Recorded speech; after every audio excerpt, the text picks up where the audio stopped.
Selamat pagi pemirsa, inilah editorial Media Indonesia. 10 nama calon pimpinan Komisi Pemberantasan Korupsi telah diumumkan Panitia Seleksi Calon Pimpinan dan Dewan Pengawas KPK. Ke-10 nama juga telah disampaikan kepada Presiden Joko Widodo untuk diserahkan kepada DPR guna menjalani uji kepatutan dan juga kelayakan atau fit and proper test. Proses di DPR inilah jadi kunci. DPR harus betul-betul ketat untuk menyaring ke-10 capim KPK yang disodorkan. Terlebih ada 1 dari 10 yang dianggap bermasalah. DPR diharapkan tidak memilih capim yang memiliki beban utang atau kewajiban kepada pihak lain yang membuat KPK mudah diintervensi. Inilah editorial Media Indonesia edisi Senin kali ini. Dan kita juga akan langsung mengangkat tema ini terkait dengan saring ketat calon pemimpin KPK edisi Kamis. Bersama saya Yohana Margareta, Anda juga bisa berpartisipasi melalui line telepon di 0215839900. Dan kali ini sudah hadir bersama saya juga anggota Dewan Redaksi Media Group, Bung Jaka. Bung Jaka, selamat pagi, apa kabar Bung Jaka? Alhamdulillah baik Mbak Yo. Berarti ini kita harus mengawal KPK ya, mengawal betul. KPK. Sesuai dengan tema kita saring ketat calon pemimpin KPK. Kita akan bahas dulu headline yang diangkat oleh Media Indonesia terbitan hari ini. Yang pertama juga membahas seputar KPK, Bung Jaka. KPK jangan sampai tersandra. Ini ada di halaman pertama di media cetak Media Indonesia kali ini pemirsa, dan juga melalui e-paper Anda dapat simak informasinya. DPR harus berhati-hati dengan calon pimpinan dari unsur penegak hukum agar tidak ada loyalitas ganda di KPK. Loyalitas ganda seperti apa, Bung Jaka? Ya, ini kan kita mengangkat headline ini, kita meminta pendapat dari banyak aktivis, dari banyak pegiat anti korupsi yang pada intinya mereka berharap agar DPR itu betul-betul optimal dalam menyaring 10 untuk menjadi 5 calon pimpinan KPK yang kemudian diserahkan kembali ke Presiden. Karena apa? Karena KPK harus betul-betul dipulihkan marwahnya, KPK harus betul-betul dikembalikan ketajamannya, ketegasannya seperti KPK sebelumnya. Ya, jadi harus betul-betul dipilih oleh pimpinan-pimpinan yang betul-betul punya integritas, punya kapabilitas, dan tidak kalah pentingnya punya akseptabilitas untuk mengemban tugas di KPK, karena KPK itu tidak mudah. Banyak sekali persoalan yang ada di KPK saat ini yang harus betul-betul diatasi oleh calon pimpinan periode mendatang. Dan ini menjadi tugas DPR karena sudah ada 10 nama untuk calon pimpinan KPK dan 10 nama untuk calon anggota Dewas KPK yang kemudian untuk di fit and proper test di DPR dan dipilih menjadi 5 untuk kembalikan lagi ke Presiden. Jadi tugas sekarang bola ada di DPR, apapun masalahnya, apapun produk dari tim seleksi sudah ada yang harus dipilih, dan apakah itu nanti betul-betul bisa memenuhi harapan publik, ya mudah-mudahan DPR betul-betul selektif dalam memilih mereka.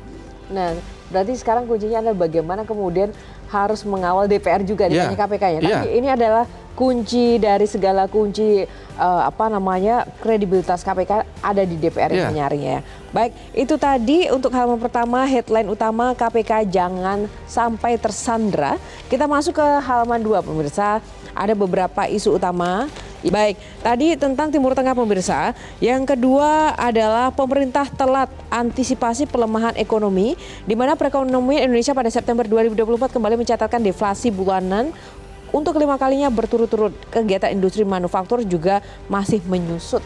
Ya, ini apa dampak besarnya sebenarnya? Ya, ini yang pasti kan pertumbuhan ekonomi ke depan juga akan tetap melemah kan, karena kalau kita lihat dari beberapa pengamat yang kita wawancarai untuk kita tuangkan dalam berita ini, salah satunya ya sebenarnya kan kasus ini bahwa lemahnya daya beli masyarakat itu kan sudah terjadi sejak akhir 2023 dan lambannya pemerintah dalam mengantisipasi hal ini yang mengakibatkan sampai sekarang kan masih cukup memprihatinkan. Kalau deflasi September dan ini 5 bulan 5 kali berturut-turut, itu kan merupakan pertanda yang tidak bisa dianggap sepele begitu saja. Kalau kita lihat daya beli untuk kalangan menengah dan kalangan menengah ke bawah itu kan ada data itu 56% itu digunakan untuk belanja bahan makanan Sementara ketika bahan makanan itu harganya naik, ya tentu saja daya beli masyarakat kan kian tergerus. Jadi mesti ada upaya yang lebih konkret, lebih serius lagi dari pemerintah untuk meningkatkan daya beli. Makanya kemudian ketika ada dari pihak BI kalau tidak salah, itu meminta masyarakat untuk lebih banyak membelanjakan uangnya, itu kan di kalangan masyarakat juga menjadi bahan tertawaan.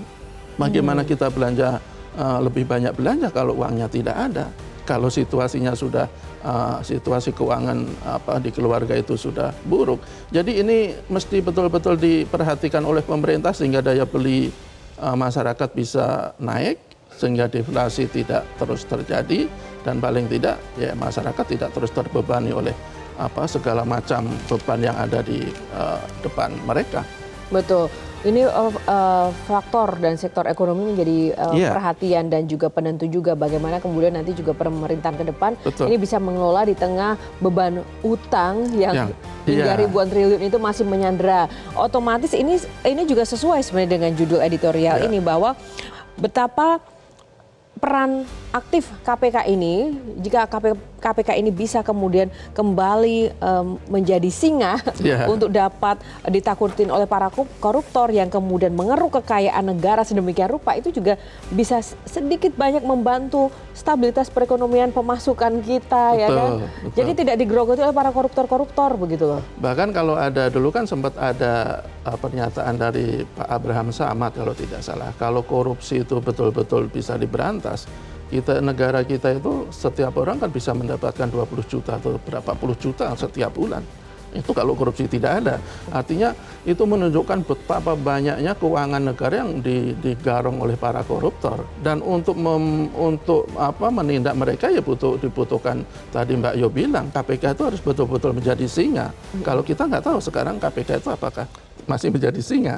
Tetapi kalau kita lihat dari hasil survei beberapa lembaga survei, itu kan semuanya menunjukkan bahwa tingkat kepercayaan KPK di mata publik itu anjlok luar biasa.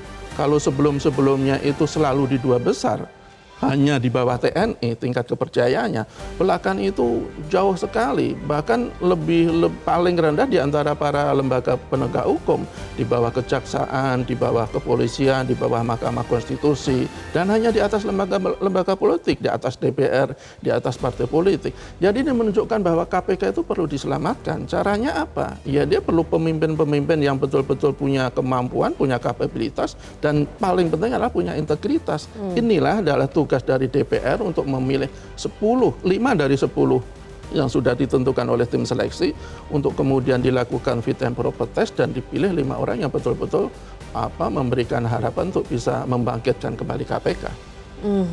Itulah harapan kita semua, Bung Jaka. Sebelum kita ulas lebih lanjut lagi, pemirsa, kita saksikan dulu tayangan yang satu ini terkait dengan saring ketat calon pemimpin KPK.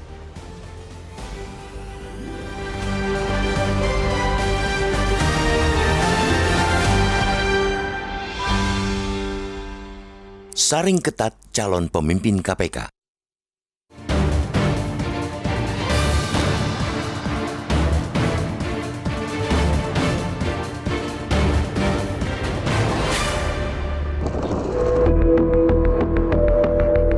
Sepuluh nama calon pimpinan atau capim Komisi Pemberantasan Korupsi atau KPK telah diumumkan Panitia Seleksi Calon Pimpinan dan Dewan Pengawas KPK Rabu 2 Oktober lalu.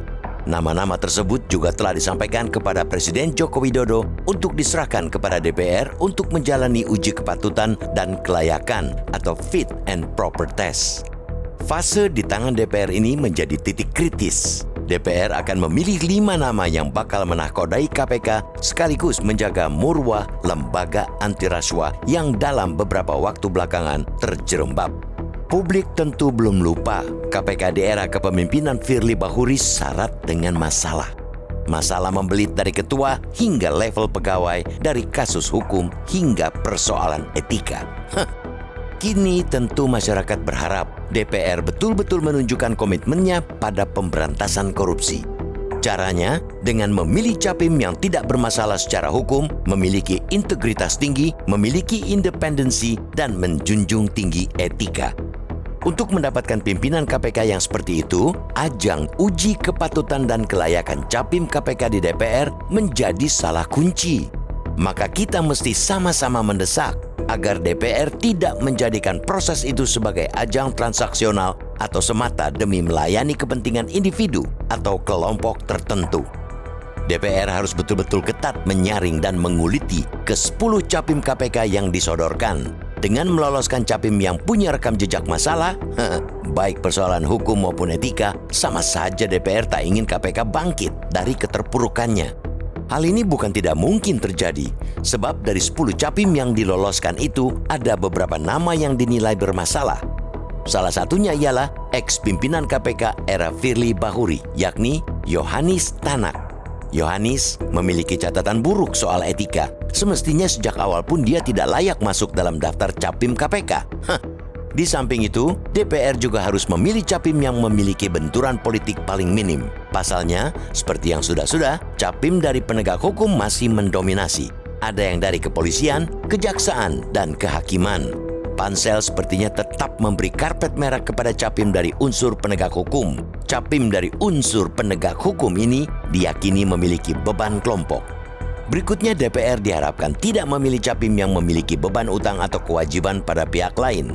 Memilih pemimpin dengan beban ini akan membuat KPK mudah diintervensi saat menangani kasus yang terkait dengan kelompok pimpinan KPK tersebut. Sekali lagi, publik berharap DPR periode 2024-2029 yang baru saja dilantik menunjukkan komitmen mereka pada pemberantasan korupsi di negeri ini yang kondisinya kian mengkhawatirkan. Inilah ujian pertama bagi DPR yang baru dalam meneguhkan sikap mereka terhadap penuntasan kasus-kasus korupsi. Namun, kita juga tidak bisa lantas bersandar kepada DPR semata untuk menunjukkan komitmen anti korupsi. Publik harus mau terlibat dalam pemberantasan korupsi. Publik hendaknya tidak bersikap apatis dengan kasus-kasus yang terjadi di tubuh KPK. Pun tak boleh abai dengan kasus mega korupsi yang divonis super ringan. Berikan masukan kepada DPR dengan mengungkap capim-capim yang memiliki masalah di masa lalu, baik hukum maupun etika. Kuliti sebelum mereka menjabat. Inilah saatnya kita bahu-membahu menguatkan lagi komitmen perang terhadap korupsi.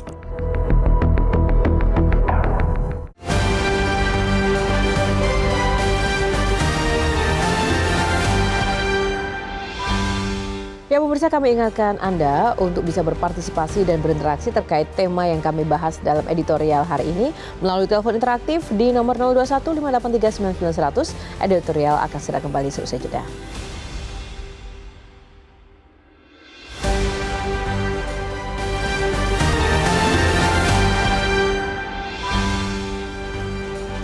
Ya pemirsa, kembali di editorial Media Indonesia masih bersama Bung Jaka, anggota Dewan Redaksi Media Group. Dan sebelum kita ulas lebih dalam lagi, kita akan sapa dulu narasumber yang sudah tergabung melalui line telepon bersama kita kali ini, yaitu ada Mas Zainur Rohman, peneliti Pukat UGM. Kita akan sapa Mas Zainur Rohman. Selamat pagi Mas Zainur. Selamat pagi Mbak. Ya, selamat pagi. Apa kabar Mas? Sehat? Kabar baik, sehat. Sehat, alhamdulillah. Mas Zainur, di sini ada Yohana dan juga ada Bung Jaka. Mas Zainur, bagaimana Anda melihat penyaringan calon pemimpin KPK ke 10-10-nya ini yang memang sudah diserahkan kepada Presiden Joko Widodo? Ya, saya tetap kecewa, Mbak. Meskipun Kenapa saya kecewa, sama sekali Mas? tidak kaget. Isinya itu masih diisi oleh orang-orang yang ada catatan salah, orang-orang yang punya potensi kepentingan mengendalikan KPK, dan bagi saya itu mencerminkan interest Presiden Jokowi. Dilihat dari apa indikatornya, Mas? Kenapa Anda bisa menyimpulkan demikian? Ya, misalnya orang-orang dengan catatan etik masih tetap lolos. Yohanis Tanak misalnya. Yohanis Tanak itu meskipun diputus bebas oleh Dewas, tetapi yang bersangkutan itu benar pernah menjalin komunikasi dengan pihak-pihak yang sebenarnya pihak tersebut punya keterkaitan dengan urusan-urusan hukum, gitu ya. Ini orang banyak sekali catatannya tentang etik, gitu ya. Yang kedua, isi dari Dewas, calon Dewas dan calon pimpinan KPK 10 dan 10 itu didominasi oleh unsur penegak hukum. Kalau KPK didominasi oleh unsur penegak hukum lain, polisi, jaksa, hakim, dan ditambah auditor, ya KPK akan susah independen. Akan ada dua loyalitas ganda dari orang-orang yang berprofesi sebagai penegak hukum, loyal kepada KPK dan lebih loyal lagi kepada korps asalnya. Apalagi bagi mereka yang masih aktif, belum pensiun begitu ya. Yang sudah pensiun saja mereka lebih mengutamakan korps asal, apalagi yang masih aktif. Yang ketiga, saya lihat orang-orang yang punya independensi lebih itu justru tidak lolos dalam seleksi kali ini gitu ya.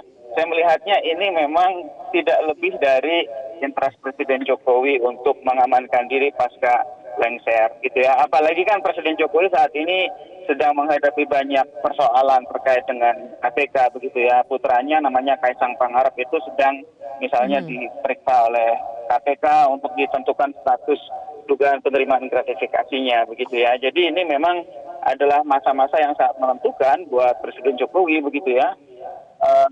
Dan ini terlihat betul Presiden Jokowi mengamankan diri.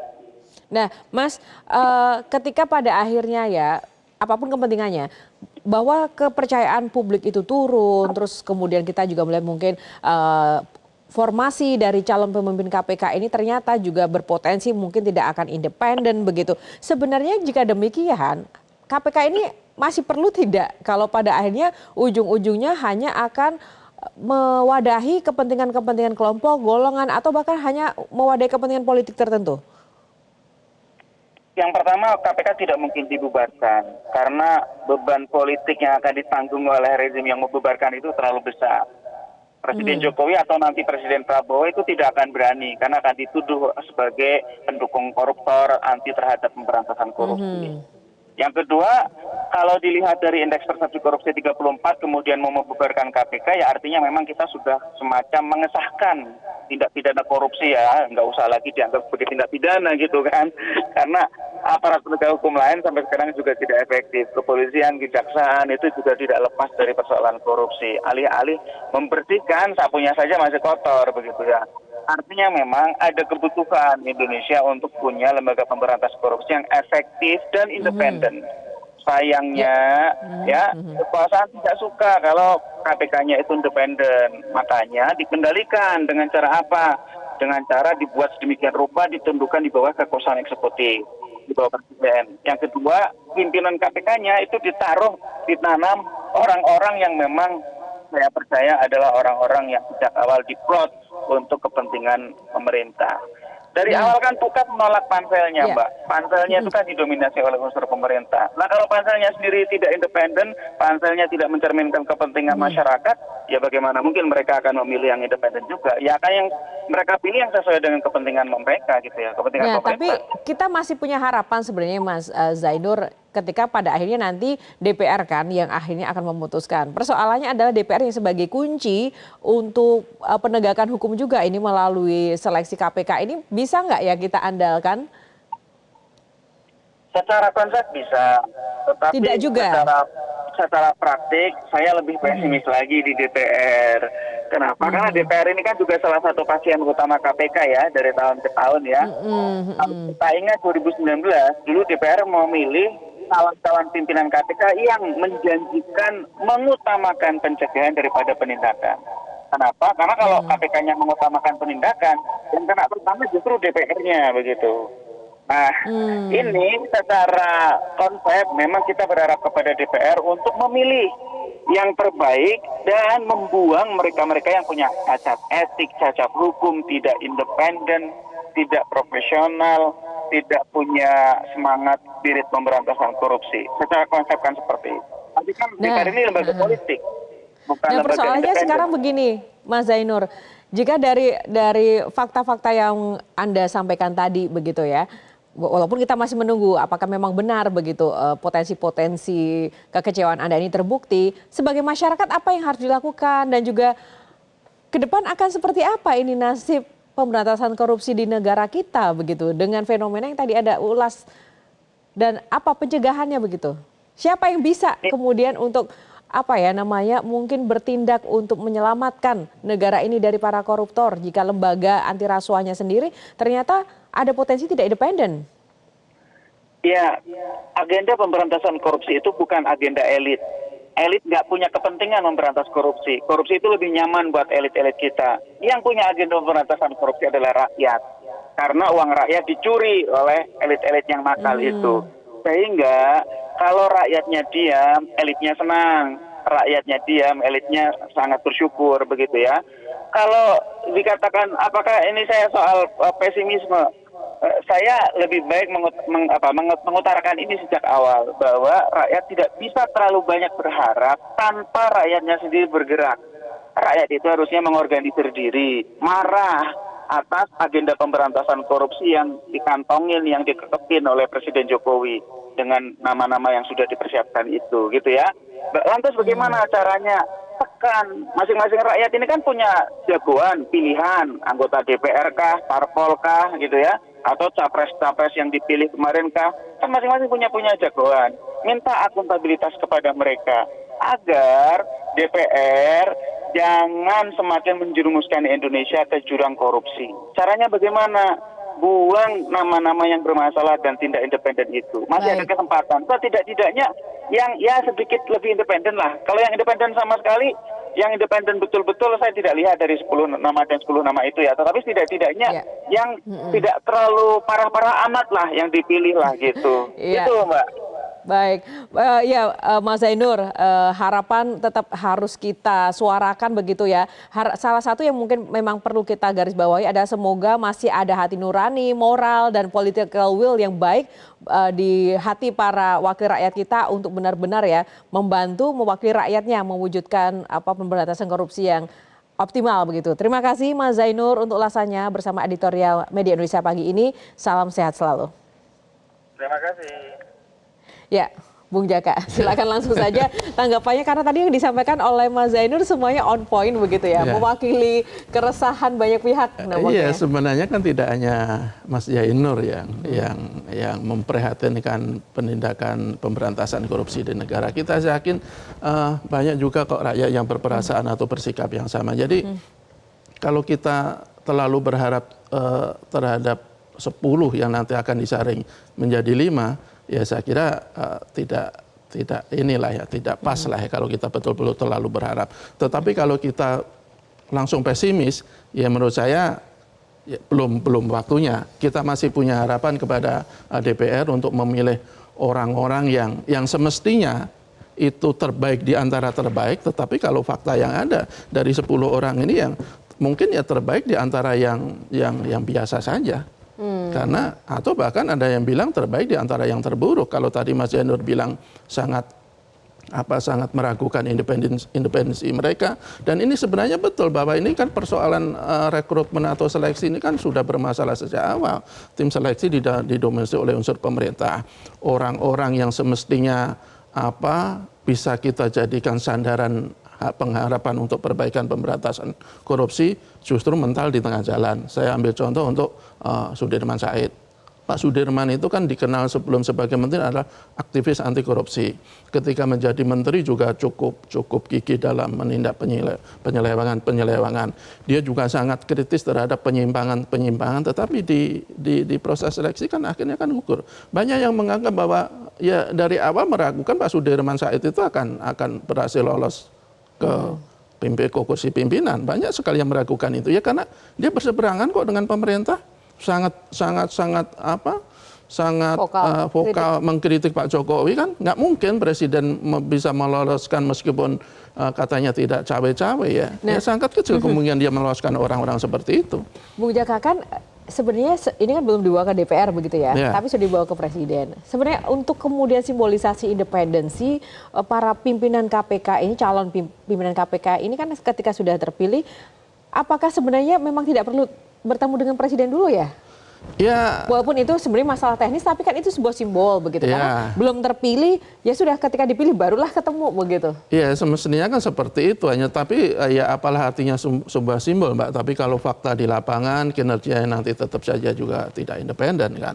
Tetapi apapun bahwa 10 orang sudah ditetapkan oleh panitia seleksi, dan ini tugas DPR untuk menyeleksi di antara mereka yang paling tidak ada paling tidak lebih sedikit independen lah.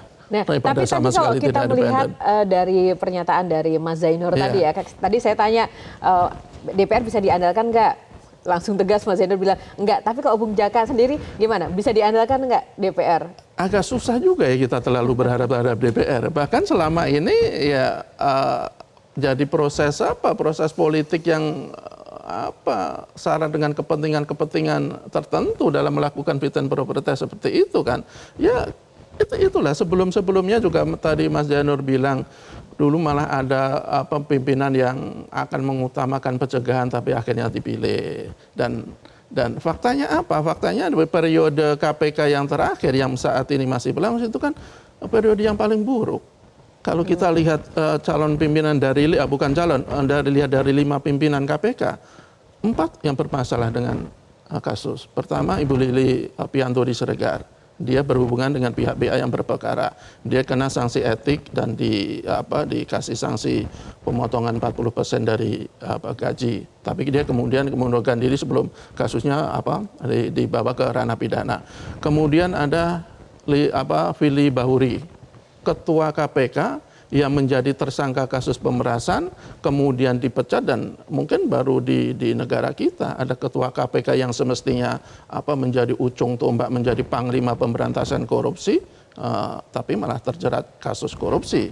Kemudian terakhir ada Nurul Gufron yang juga terbukti oleh Dewas melakukan pelanggaran etika. Dan terakhir tadi disiarkan di Metro TV, Polda Metro Jaya Polri akan memeriksa Pak Alexander Marwata kan dalam kasus di mantan kepala Bea Cukai Yogyakarta. Jadi bagaimana kita tidak prihatin ya ketika 4 dari 5 pimpinan KPK itu justru bermasalah dengan persoalan-persoalan yang harusnya mereka atasi kan. Belum lagi persoalan internal di KPK.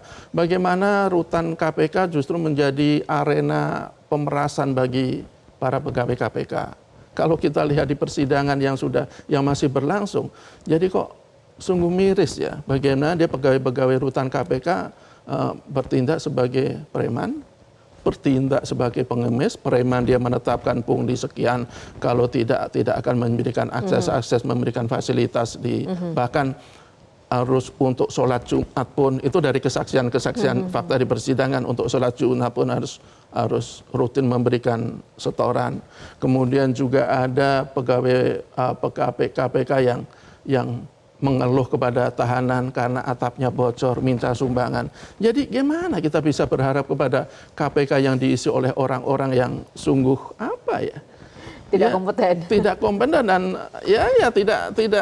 tidak sama sekali tidak layak untuk menjalankan organisasi KPK. Nah, lalu apa yang harus dilakukan selanjutnya? Kita akan ulas seusai jeda, pemirsa. Tetaplah bersama Editorial Media Indonesia.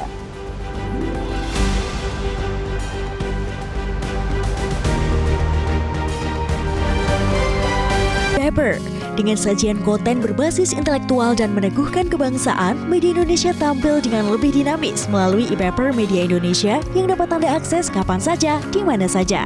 Caranya mudah, download aplikasi Media Indonesia di Android atau ketik link epaper.mediaindonesia.com atau bisa scan QR Code pada layar kaca Anda. Klik tab e-paper di bagian samping layar tablet Anda, daftarkan data diri, serta pilih paket berlangganan e-paper Media Indonesia sesuai dengan kebutuhan Anda. Nikmati juga bonus spesial tambahan 4 halaman rubrik fokus setiap hari. Semua bisa Anda dapatkan hanya di e-paper Media Indonesia. Untuk informasi lebih lanjut, hubungi customer service di nomor 0811 1201 2018 atau kunjungi media sosial @mediaindonesia. Media Indonesia, referensi bangsa. Ya pemirsa, kembali di Editorial Media Indonesia masih bersama Bung Jaka Budi Santosa. Namun sebelum kita ulas bersama Bang Jaka, kita akan sapa dulu pemirsa yang sudah tersambung melalui telepon untuk menyampaikan tanggapannya. Yang pertama ada Pak Ondo dari Bekasi, Jawa Barat. Pak Ondo, selamat pagi. Selamat pagi Mbak Johanna, selamat pagi Mas Jaka. Ya, Pak Ondo, langsung saja nih, singkat, padat dan jelas harapan Anda terkait dengan calon pemimpin KPK ke depan. Wah, saya agak pesimis nih Mbak Johanna. Kenapa, Pansel Pak? itu siapa sih yang tunjuk? Harusnya kan di pansel itu sudah ada penyaringan yang ketat. Faktanya hasil mereka yang keluarkan itu masih ada yang juga masuk dalam 10 nama itu. Jadi kalau nanti kita menyerahkan ke DPR, DPR juga akan menyaring 10 dari 10 nama ternyata ada 8 yang kotor, hasil saringannya cuma 2 yang bersih, itu gimana? Kan terpaksa mereka harus milih 5, dari 5 itu ada 3 yang kotor. Nah ini yang menjadi masalah nantinya. Kita setiap pemilihan capim KPK itu selalu minta disaring ketat. Faktanya gagal. Buktinya di periode yang sekarang ini wakil terima gratifikasi tiket nonton motor GP ada, yang kena ke sanksi etika ada, ketuanya kena tersangka sampai sekarang masih berjalan. Kemudian stafnya ada yang hari ini juga akan mau dipanggil, yaitu Alex Marwata. Jadi apa yang kita bisa harapkan? Bisa juga nanti yang disaring itu benar-benar berintegritas dan beriman. Tapi di tengah jalan mereka itu tergoda oleh cuan yang banyak, tertekan oleh penguasa atau ketua partai, terkontaminasi oleh lingkungan yang udah kotor, terjebak oleh balas budi dalam hal pemilihan. Terus bagaimana kita ini mengharap? Jadi saya minta ini KPK itu ya udah tunduk takluk kepada fraksinya atau kepada ketuanya. Jadi susah berharap. Mudah-mudahan mereka di antara mereka itu di Komisi 3 itu ada yang benar-benar ingin membuat KPK ini menjadi baik kembali ke depannya. Demikian, terima kasih. Baik, terima kasih Pak Ondo untuk tanggapannya dari Bekasi, Jawa Barat. Kita ke Jambi, ada Pak Ramadan. Pak Ramadan, selamat pagi. Assalamualaikum warahmatullahi wabarakatuh. Waalaikumsalam warahmatullahi wabarakatuh. Baik, silakan Pak Ramadan. Sangat-sangat sulit untuk bicara ini ya Pak Jaka. Kalau pengamatan saya, KPK itu tahun terakhir ini tidak ada lagi Pak. Tidak ada lagi Pak. Pak? Pak Yana perlu tahu ya, dari tingkat desa yang paling rendah itu, sebelum jadi kepala desa pakai sepeda ontel Pak Jaka. 4 tahun punya Innova. Gimana sih? Terus SMA Pak, kepala SMA itu mobil pribadinya Fortuner, rumahnya lebih dari 2 miliar. Jadi korupsi itu dari dana desa, dana bos sampai dana yang paling tinggi itu sudah dikorupsi semua. Jadi saya merasa keberatan beberapa tahun terakhir ini KPK itu sudah tidak ada lagi. Banyak cerita, kalau saya ceritakan masih panjang urutannya. Tapi misalkan begini Pak Jaka, saya misalkan negeri ini sekarang seperti ini. Kalau untuk KPK, yang membersihkan debu di masjid-masjid itu ada Pakum namanya. Pakum itu adalah Presiden dan Pansel. Sapu itu adalah DPR Komisi 3. Kemudian pelnya itu adalah orang yang dipilih. Jadi ketiga organisasi ini sudah kotor semuanya. Hasilnya lantainya tidak akan bersih selama ketiga unit untuk menyaring KPK ini kotor semuanya. Maka sulit harapannya untuk KPK nanti bisa hadir seperti KPK yang lalu. Mudah-mudahan hati-hati DPR itu bisa diganti, karena DPR juga menjadi DPR dengan uang yang banyak dan korupsi. Ya. Dan dia menjaga dirinya sendiri juga, yang terbanyak korupsi juga banyak di DPR. Terima kasih Metro, kita suarakan terus kekotoran negara ini. Assalamualaikum warahmatullahi wabarakatuh. Terima kasih Pak Ramadan dari Jambi untuk keprihatinannya. Dan kita ke Makassar, Sulawesi Selatan, ada Pak Yamin.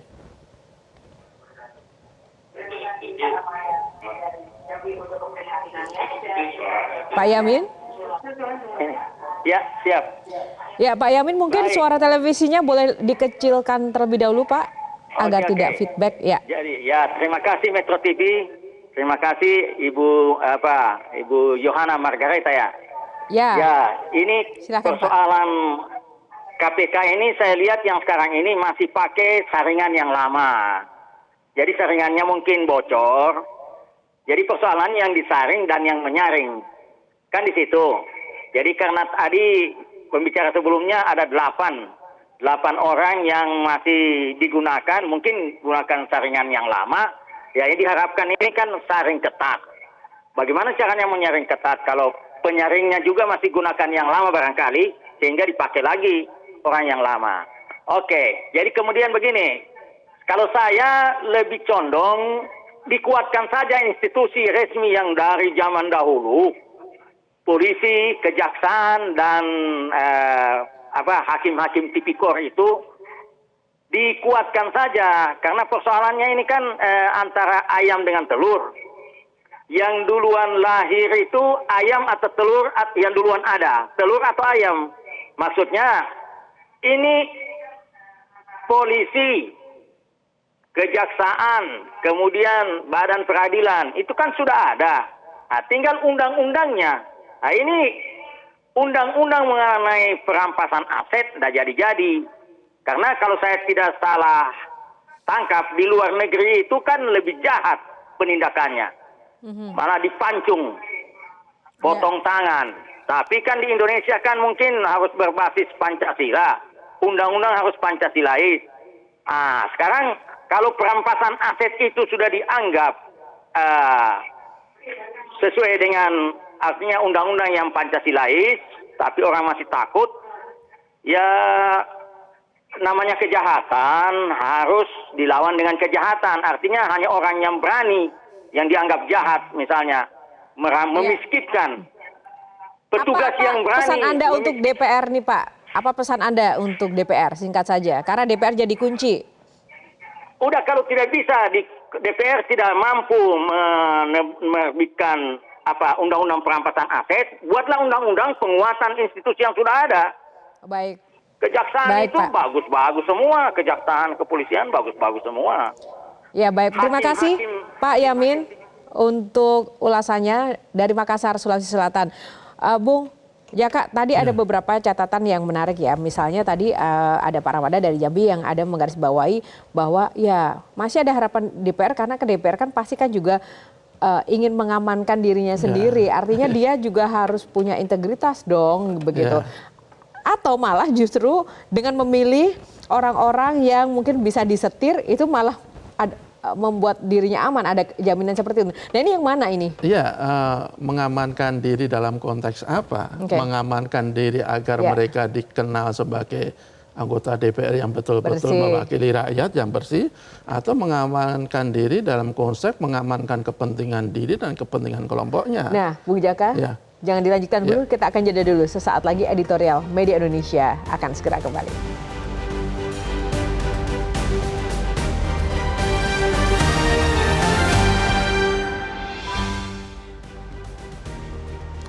Ya, kembali di editorial Media Indonesia, kita lanjutkan Bung Jaka. Jadi dengan memilih calon-calon pimpinan KPK yang mungkin tidak berkompeten atau mungkin tidak berintegritas, itu apakah memang mengamankan DPR jika memang itu terjadi, atau seperti apa sebenarnya? Ya, nanti masyarakat akan bisa melihat kok apakah DPR itu betul-betul menjalankan fungsinya sebagai wakil rakyat atau wakil kepentingan mereka sendiri. Nanti ya kita lihat siapa yang akan terpilih. Kalau yang terpilih itu masih orang-orang yang bermasalah, yang sudah diloloskan oleh tim seleksi kemudian diamini juga oleh DPR, ya berarti memang ada dugaan yang sulit untuk dibantah bahwa memang ada skenario dari awal bahwa tim seleksi ini hanya sekedar kepanjangan dari kelompok-kelompok tertentu, kepanjangan tangan dari penguasa, dan itu diamini oleh DPR yang juga mungkin bisa menjadi hanya sekedar jadi kepanjangan kepentingan politik. Nah, sebenarnya kalau saya amati ya, Bung Jaka ya, sebenarnya ini situasi-situasi seperti ini agak tidak adil buat rakyat. Kenapa? Karena rakyat yang membayar, yang menanggung beban seperti itu, memiliki harapan pada wakilnya, tapi mereka kemudian tidak bisa dipercaya. Ujung-ujungnya jika ada masalah, rakyat lagi yang harus berdemo, rakyat lagi harus bertindak. Semuanya adalah dari rakyat untuk rakyat, secara harafiah terjadinya begitu. Jadi ini sangat-sangat memprihatinkan sebenarnya. Ya, betul. Ya, idealnya itu ketika wakil rakyat itu dibayar oleh rakyat, ya harusnya benar-benar mewakili kepentingan rakyat. Itu idealnya. Idealnya itu ketika presiden itu mendapatkan fasilitas yang luar biasa dari uang rakyat, ya mereka sepenuhnya hanya untuk memperjuangkan kepentingan rakyat, bukan kepentingan dirinya sendiri, bukan kepentingan keluarganya, bukan kepentingan kelompoknya. Tetapi kan itu hanya dalam tataran ideal. Faktanya masih banyak sekali wakil rakyat yang bertindak justru mengingkari mandat rakyat. Selain mengingkari, kemudian mereka bergaya hidup mewah dengan lupa bahwa kursi atau posisi ini adalah hasil dari suara rakyat yang memilih mereka seperti itu. Dan ketika bertemu dengan rakyat, seolah rakyat ini adalah kelas bawah yang memang harus menghamba kepada mereka, bukan sebaliknya. Itu yang sebenarnya pola-pola yang sampai sekarang saya masih mencoba untuk kenapa ya seperti ini kebolak-balik begitu konsepnya. Ini kan DPR baru ya. Mungkin ya kita berharap lah paling tidak dia menunjukkan bahwa mereka itu betul-betul punya punya keberanian, punya sikap yang lebih progresif dibandingkan DPR lama, khususnya dalam melakukan seleksi pimpinan KPK. Meskipun sekali lagi apa yang sudah disodorkan ke mereka itu ya tidak sepenuhnya bisa memenuhi harapan akan perbaikan KPK. Sekali lagi tadi masih ada calon-calon yang bermasalah. Kemudian dari sisi komposisi, kalau kita lihat ya saya tidak terlalu mengerti di antara 10 ini yang selama ini betul-betul aktif dalam upaya pemberantasan korupsi. Malah kebanyakan juga dari lembaga penegak hukum yang bisa menimbulkan loyalitas ganda. Betul kata Mas Zainur. Kalau dari penegak hukum apalagi mereka masih aktif, dia bisa loyal ke KPK dan itu semestinya yang dilakukan, tetapi juga sangat mungkin loyal ke institusinya. Loyal ke institusinya seperti apa? Ketika nanti ada masalah yang menyangkut institusinya, kita khawatirkan mereka tidak serius menyikapinya. Dan itu kan yang sudah ditunjukkan oleh beberapa periode berikutnya di KPK kan. Jadi menurut saya kalau DPR itu betul-betul mau menunjukkan bahwa mereka pro dalam pemberantasan tindak korupsi, pertama pilihlah orang-orang yang ya paling tidak lebih punya kapabilitas, punya independensi dan punya integritas di antara orang-orang yang oleh sebagian juga tidak terlalu bisa memberikan harapan yang sangat tinggi gitu. Dan DPR partai politik ada tokoh di balik layar. Jadi juga kunci dari semuanya ini adalah para ketua umum dan tokoh elit-elit di partai ini yang juga harus mendorong begitu kan perwakilannya di dewan. Sebenarnya itu juga kalau ditarik ke belakang. Nah, ujung-ujungnya kalau ada kepentingan di balik layar oleh para elit di balik layar ke DPR juga sama saja kan? Bung Jaka, tersandra juga. Ini lingkaran setan sebenarnya kan? Iya, tapi kan kita tidak bisa patah arang begitu saja kan untuk terus mengingatkan seperti ini bahwa situasinya udah sangat kompleks, sangat kayak seperti lingkaran setan, itu memang tidak bisa kita pungkiri. Tetapi bahwa tugas masyarakat adalah terus mengingatkan bahwa masih ada persoalan yang sangat serius dalam hal penindakan korupsi. Jadi ini tugas pemerintah, tugas DPR, salah satunya pilihlah orang-orang yang betul-betul bisa memberikan harapan. Kemudian itu juga tidak cukup.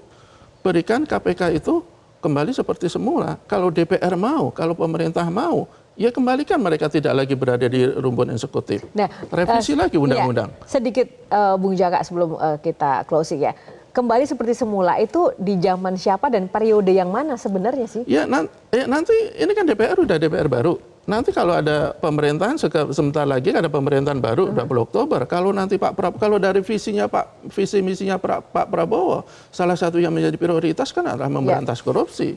Itu yang harusnya ditunjukkan oleh Pak Prabowo, apalagi mereka punya begitu hampir semua partai politik juga dalam lingkarannya kan. Ya sebenarnya mudah saja kalau umpamanya dia menyatakan keinginan untuk merevisi kembali Undang-Undang KPK kembali ke seperti semula, kemudian juga segera mengesahkan tadi disebut Undang-Undang perampasan aset.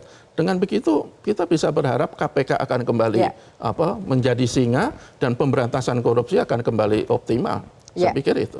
Terima kasih Bung Jaka untuk semangat dan juga optimismenya. Kita pasti tentu akan terus berharap dan kita tunggu apakah DPR punya nyali untuk benar-benar menghadirkan sosok-sosok pimpinan KPK yang memang memenuhi harapan masyarakat dan bekerja untuk kepentingan masyarakat dan juga negara. Dan pemirsa, kita tidak bisa hanya berharap kepada DPR semata memang untuk menunjukkan komitmen anti korupsinya. Publik juga harus mau terlibat dalam pemberantasan korupsi dan tidak boleh abai dengan kasus mega korupsi yang divonis super ringan. Berikan masukan kepada DPR dengan mengungkap baik buruknya masa lalu calon-calon pimpinan KPK, baik dari aspek hukum maupun juga etika. Inilah saatnya kita bahu-membahu menguatkan lagi komitmen perang terhadap korupsi. Sekian dulu editorial Media Indonesia hari ini. Saya Yohana Margareta undur diri. Selamat pagi, sampai jumpa.